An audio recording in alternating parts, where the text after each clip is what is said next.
Hello everyone, RPF constable के exams start होने वाले हैं और आज की इस वीडियो में हम आपके लिए मोस्ट इंपॉर्टेंट क्वेश्चन लेकर आए हैं जिनके आने की पॉसिबिलिटीज एग्जाम में बहुत ज़्यादा है।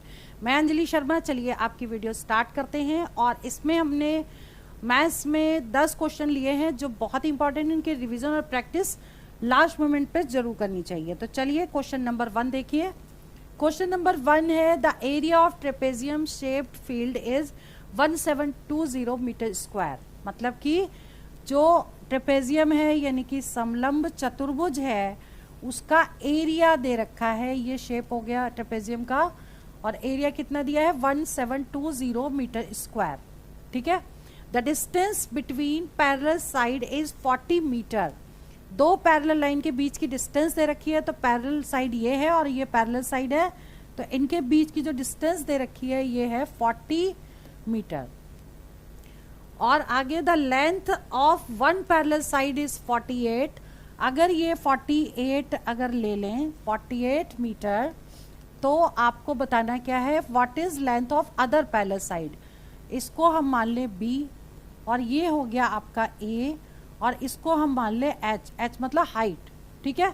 अब एरिया ऑफ ट्रेपेजियम लगा दें सीधा। एरिया ऑफ ट्रेपेजियम का फॉर्मूला होता है area of trapezium is equal to 1/2 sum of parallel side into height. ठीक। तो एरिया कितना है 1720 is equal to 1/2 parallel side A आपका कितना है 48 plus B। 48 plus B into height is 40। Clear? समझा रहे हैं, इसलिए एक एक स्टेप लिख रहा है। अब देखिए, अगर ये इक्वल में है दोनों और आप यहाँ पे मल्टीप्लाई का साइन है, तो आपस में ऊपर को ऊपर और नीचे को नीचे कट कर सकते हैं। ठीक है। तो हम इसको डायरेक्ट कट करेंगे। 0 से 0 को कट किया, 4 से इसको कट कर दिया, 4 चौक 16, 4 तिया 12 हो गया। अब देखिए क्रॉस मल्टीप्लिकेशन करेंगे, इसका इसमें करेंगे, 3 दूनी 6, 4 दूनी 8, 86 आ गया। 48 प्लस B, तो B इज इक्वल टू कितना होगा 86 में से 48 माइनस कर देंगे तो कितना आ जाएगा 8 और 8 16, और ये हो जाएगा आपका 3 38। मतलब B ऑप्शन करेक्ट हो गया। Clear? Next question, question number 2, time and work का बहुत ही इंपॉर्टेंट क्वेश्चन है। Ram can do a piece of work in 18 hours. Ram किसी काम को 18 घंटे में करता है, तो अगर आवर्स में दिया है तो 1 घंटे का निकाल लें। 1 आवर का जो पार्ट है वो कितना है, राम करता है 1/18 पार्ट 1 घंटे में। ठीक है। Shyam and Naresh can do a piece of work in 9 hours. ठीक है। 9 घंटे में करता है श्याम एंड नरेश।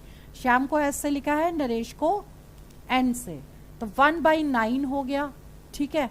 अब इसके बाद राम एंड नरेश, तो R plus N is equal to 1/12 हो गया। ठीक है। बताना क्या है आपको, how long will Shyam alone take to do it. Shyam अकेला करेगा तो कितने दिन में करेगा, श्याम का वर्क निकालना है, कितने घंटे में करेगा वर्क। ठीक है। तो आर्स में निकालने के लिए अब क्या करोगे, इसमें देखिए इससे इसको माइनस कर दीजिए, तो जब ये माइनस करेंगे तो ये कैंसिल हो गया। ठीक। तो आएगा क्या S minus R, that is equal to 1/9 minus 1/12। अब देखिए 36 एलसीएम आ गया, 9 चौक 36 और 12 चौक 36, यानी 1/36।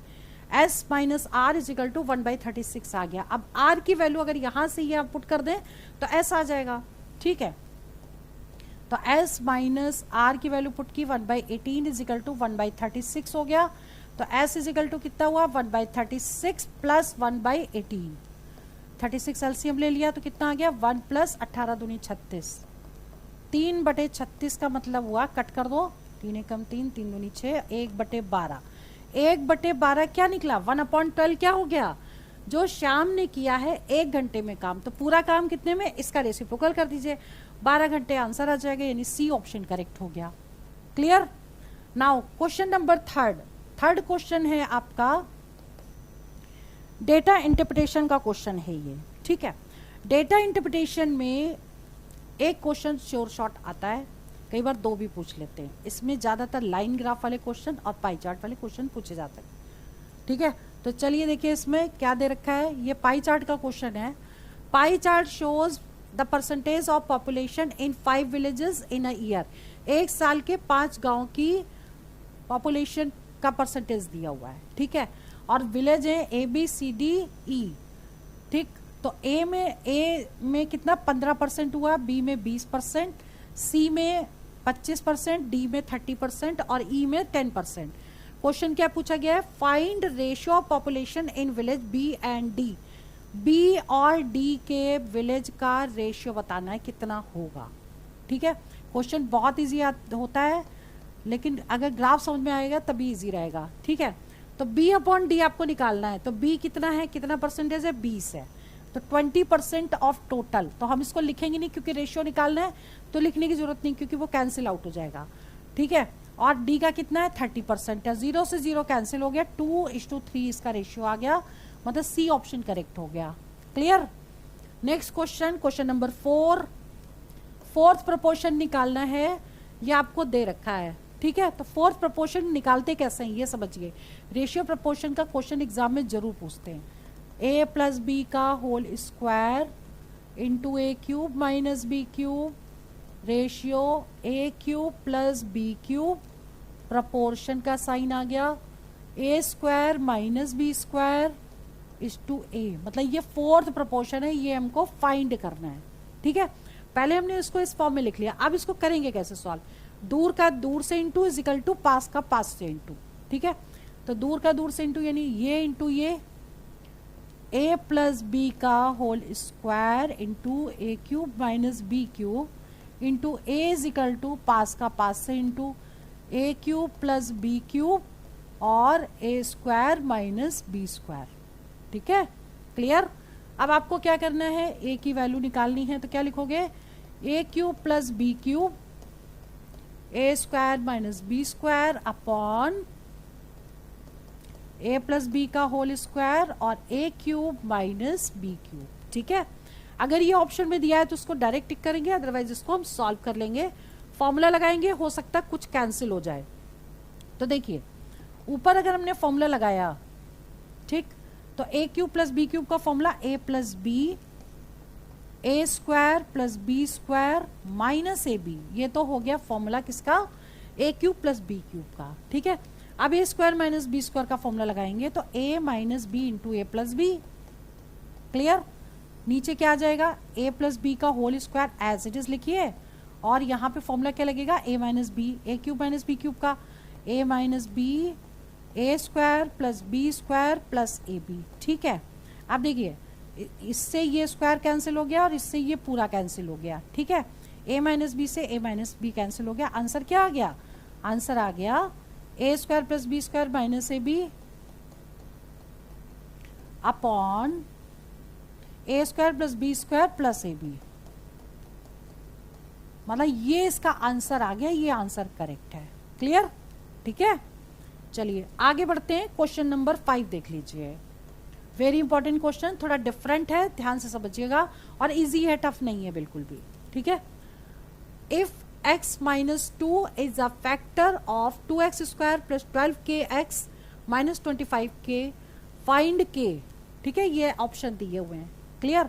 अब ऐसे क्वेश्चन को सॉल्व कैसे करना है, जो भी उसके फैक्टर्स होंगे वो इज इक्वल टू 0 पुट कर देंगे। सपोज ये तो पॉलिनोमियल हो गया, तो हमने सपोज मान लिया px is equal to 2x square plus 12kx minus 25k, ठीक।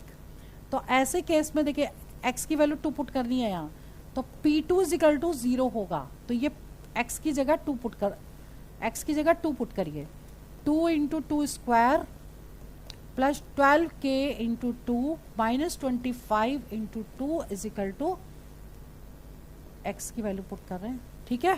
क्लियर। अब इसे सॉल्व कर दीजिए, k की वैल्यू निकल आएगी, कितना का 2 दूनी 4 दूनी 8 हो गया, 12 दूनी 24 हो गया, minus 25k is equal to 0। तो अब इसकी वैल्यू कितनी हो जाएगी, इन दोनों को आप प्लस कर दीजिए, 8 और 4 12, यहाँ पे k भी तो आएगा, एक सेकेंड, 24k होगा ना, ठीक। अब इसमें से इसको माइनस करेंगे तो कितना आएगा, 8 minus k is equal to 0, तो k is equal to 8, k की वैल्यू 8 आ गई, मतलब बी ऑप्शन करेक्ट हो गया। क्लियर? जो भी उसके फैक्टर होंगे उसका साइन चेंज करके वो लगा देंगे। अगर यहाँ x+2 होता तो यहाँ पे x की वैल्यू -2 लेते, यानी p - 2 = 0 लेते। क्लियर? चलिए आगे बढ़ते हैं, क्वेश्चन नंबर 6 देख लीजिए। देखिए क्वेश्चन नंबर 6 बहुत ही इंपॉर्टेंट है, ट्रेन वाले क्वेश्चन 2 एग्जाम में जरूर पूछे जाएंगे, तो इसको समझ लीजिए। देखिए कोई भी 2 ट्रेन अगर सेम डायरेक्शन में जा रही हैं तो लेंथ हमेशा प्लस करेंगे, चाहे सेम में जाएं चाहे अपोजिट जाएं, दोनों में डिस्टेंस जो होगी वो सम ऑफ द ट्रेन होगी, यानी L1 + L2। ठीक है? दूसरा है कि अगर सेम डायरेक्शन में दोनों ट्रेन जा रही हैं तो उनकी स्पीड को माइनस करना है, और अगर अपोजिट आ रही हैं तो दोनों ट्रेन की स्पीड को प्लस करना है, फिर इसको मीटर/सेकंड में चेंज करेंगे। देखिए ट्रेन वाला वीडियो जरूर देख लीजिएगा, इसमें हमने करीब 18 क्वेश्चन आपको पूरे सॉल्व करके बताए हैं, उन्हीं में से एग्जाम में आएंगे। ठीक है? तो इसमें क्या कह रहा है, 360 मीटर लॉन्ग ट्रेन है running at the speed of 108 km/h। ठीक है? तो L1 दे रखा है आपको 360 मीटर और S1 यानी कि स्पीड दे रखी है 108 km/h। ठीक है? और another train running in opposite direction दे रखी है, और दूसरे ट्रेन की जो स्पीड है वो है 90 km/h, और लेंथ को निकालना है। लेंथ को सपोज L2 को हमने L मान लिया कि L मीटर दूसरे ट्रेन की लेंथ है। टाइम इसमें दे रखा है 12 सेकेंड। ठीक है? अब आपको क्या करना है, सबसे पहले टोटल डिस्टेंस कितनी हो जाएगी, लेंथ ऑफ ट्रेन 360 + L, ये तो हो गई डिस्टेंस। ठीक है? स्पीड क्या हो जाएगी, दोनों को प्लस कर देंगे, क्योंकि अपोजिट है तो दोनों ट्रेन की स्पीड को प्लस करना है, तो प्लस करिए इसको। ये हो गया आपका 891 km/h। अब इसको मीटर/सेकंड में चेंज करेंगे तो कितना हो जाएगा, 5/18 से इंटू कर देंगे, तो 18 × 18 11, 55 मीटर/सेकंड इसकी आ गई क्या, स्पीड। ठीक है? अब फॉर्मूला लगाएंगे, speed = distance upon time. Speed हो गई 55, डिस्टेंस हो गई 360 + L अपॉन टाइम कितना है 12 सेकेंड। ठीक है? अब इसको क्रॉस मल्टीप्लाई कर दीजिए, 12 × 5 = 60 और 6 × 66, 360 + L, तो L कितना हो गया 660 में से 360 माइनस कर दिया तो 300 मीटर उसकी लेंथ आ गई, मतलब सी ऑप्शन करेक्ट हो गया। क्लियर? नाउ क्वेश्चन नंबर 7 समझिए। A cuboid with dimensions 2/4/1 unit is melted and new cube is made. मतलब एक क्यूबॉइड है जिसको मेल्ट किया गया और उसको क्यूब में कन्वर्ट किया गया। ठीक है? इसको फिगर से समझ लीजिए। एक क्यूबॉइड है यानी घनाभ है जिसकी लेंथ, ब्रेथ और हाइट दे रखी है। ठीक? दूसरा क्यूब बनाया जिसकी सारी साइड इक्वल होगी। ठीक है? अगर ये मान लें हम A तो ये भी A होगी। क्लियर? अब क्या किया, इसको मेल्ट किया, ये बनाया, और इसका टोटल सरफेस एरिया बताना है। क्या बताना है? इसका टोटल सरफेस एरिया। क्लियर? अब देखिए किसी भी चीज को जब मेल्ट करके दूसरे फॉर्म में कन्वर्ट करते हैं तो दोनों का वॉल्यूम इक्वल होगा। तो एरिया नहीं, इसमें वॉल्यूम निकालेंगे, तो volume of cuboid is equal to volume of क्या होगा, क्यूब। ठीक है? घन और घनाभ, तो volume of cuboid is equal to volume of cube. ये कितना है, L × B × H, ये कितना होगा, A क्यूब। कितना हो गया, 4 दूनी 8, यानी A की वैल्यू हो गई 2, 8 का क्यूब रूट, A 2 हो गया, यानी ये 2 हो गया। ठीक है? अब टोटल सरफेस एरिया इसका कितना होता है, 6A²। ये होगा total surface area of cube. अब A = 2 आपने निकाला, यहाँ पुट कर दीजिए, 6 × 2², ये कितना हो जाएगा, 2 दूनी 4 और 6 चौक 24, 24 आंसर आ गया, मतलब सी ऑप्शन करेक्ट हो गया। मोस्ट इंपॉर्टेंट क्वेश्चन है, आने की पॉसिबिलिटी बहुत ज्यादा है। चलिए क्वेश्चन नंबर 8वां समझिए। Samriddhi sold a gold ring at a loss of 26%।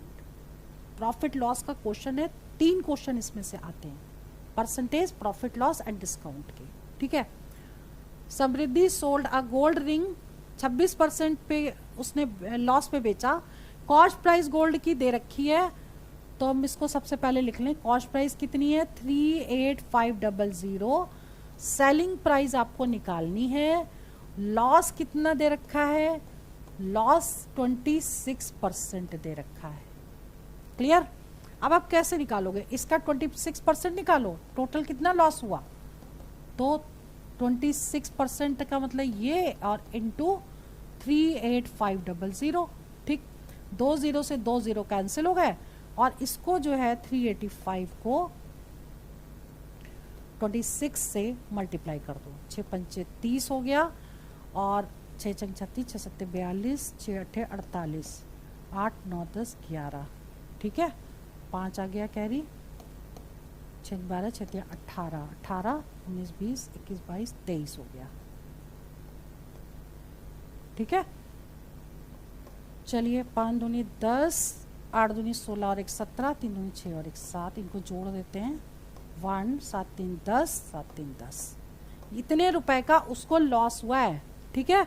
तो उसने बेचा कितने में, अब इसमें इसको माइनस कर दो तो सेलिंग प्राइस निकल आएगी।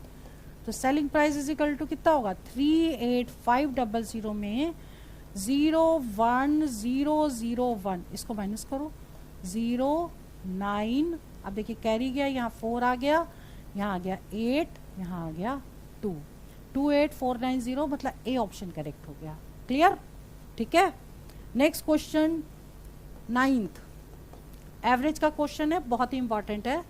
Student gets 62 58 72 58 83 marks in Sanskrit, English, maths, social and computer science respectively, ठीक है। मार्क्स दिए हुए हैं, तो पहले हम यहाँ लिखते भी जाएं। ये हो गया संस्कृत, इंग्लिश, मैथ्स, सोशल और कंप्यूटर साइंस। क्लियर। कितने मार्क्स मिले, 62 58 72 58 83, ठीक। His average in maths, social, computer science. Maths, ये मैथ्स है, ये सोशल है, और ये कंप्यूटर साइंस है। मैथ्स, सोशल और कंप्यूटर साइंस के पूछे गए हैं, ठीक है। Are more than average marks in Sanskrit, Sanskrit मतलब ये, इंग्लिश मतलब ये, और मैथ्स, ठीक है। अब आपको क्या करना है, दोनों का डिफरेंस निकालना है, और पहले दोनों का एवरेज निकालिए, फिर दोनों का डिफरेंस निकाल लीजिए, वही आपका आंसर होगा, ठीक है। तो देखिए पहले ऊपर जो टिक लगाए हैं इनको लेना है, आपको क्या लेना है, 72 प्लस 58 प्लस 83, और 1/3 बाहर लिख लें। क्यों, क्योंकि हम डायरेक्ट एवरेज निकाल रहे हैं, उसका भी डिफरेंस निकाल रहे हैं। 3 नंबर यहाँ है, 3 नंबर यहाँ है, तो 1/3, 3 से तो उसको डिवाइड करना ही पड़ेगा, तो 1/3 को हमने ले लिया बाहर, ठीक है। हमने क्या किया, पहले ऊपर वाले जो साइन लगे उसको this plus this plus this किया, और माइनस अब क्या करना है, this plus this plus this, यानी कि साइन चेंज हो जाएंगे, सारे माइनस में आ जाएंगे, ठीक। क्लियर। अब देखिए 72 से 72 तो यही कैंसिल हो गया। क्लियर। अब इसे सिंपल सॉल्व कर लीजिए, कितना आएगा, 1/3, ये कितना होगा, 8 9 10 11, 11 हो गया। इन दोनों को प्लस कर रहे हैं हम, ठीक है। 11 और 8 और 9, 9 और 5 14, ठीक। और माइनस दोनों हैं, ये दोनों साइन चेंज हो जाएंगे, प्लस हो जाएगा। ये 8 और 2 10, ठीक है। 6 5 11 और 1 12, इसमें माइनस कर दीजिए, 3 से कट कर दीजिए, 3 सत्ते 21, 7 आंसर आ गया, मतलब डी ऑप्शन करेक्ट हो गया। क्लियर। अच्छा क्वेश्चन है, पूछा जा सकता है दोबारा। 10वां question, P and Q are inversely proportional to each other. Very very very important question, थोड़ा डिफरेंट भी है, ध्यान से देखिएगा। इनवर्सली प्रोपोर्शन दिया है, P इज इनवर्सली प्रोपोर्शनल, तो ऐसे लिख सकते हैं, ठीक है। डायरेक्टिव प्रोपोर्शनल और इनवर्सली प्रोपोर्शनल ऐसे लिखती हूँ, और डायरेक्टिव अगर होता तो ऐसे लिखते हैं, ये डायरेक्टिव प्रोपोर्शनल है, ये इनवर्सली प्रोपोर्शनल है। क्लियर? तो आपको इस केस में ये दिया हुआ है, और क्या दिया है, when P is 10 Q is 6। अब इनवर्सली प्रोपोर्शनल को अगर इक्वल में चेंज करेंगे तो एक कांस्टेंट लगाना पड़ता है, ठीक है। तो 1/Q इंटू K सपोज हमने लगा दिया। आप कह रहे हैं जब P आपका 10 है तो Q कितना है, 6 है, ठीक। तो K की वैल्यू कितनी निकल गई, 60 निकल गई K की वैल्यू यहां से। क्लियर? पूछा गया what will be the value of Q when P is 15। अगर P 15 है, इसी में पुट करिए, P अगर 15 है तो Q कितना होगा, K की वैल्यू हम 60 ही यहां पुट कर दें, ठीक। क्लियर? तो अब इसको सॉल्व करिए तो Q कितना हो जाएगा, इसको डिवाइड कर देंगे 60/15, 15 चौक 60, 4 हो गया, यानी कि बी ऑप्शन करेक्ट हो गया। क्लियर? तो आज की इस वीडियो में हमने 10 क्वेश्चन आपको कराए जो मोस्ट इंपॉर्टेंट, इनका रिवीजन और प्रैक्टिस जरूर करिएगा, और क्वेश्चंस जो भी हैं वो नेक्स्ट वीडियो बहुत जल्दी अपलोड करूंगी। All the best for exam final selection. जय हिंद, जय भारत।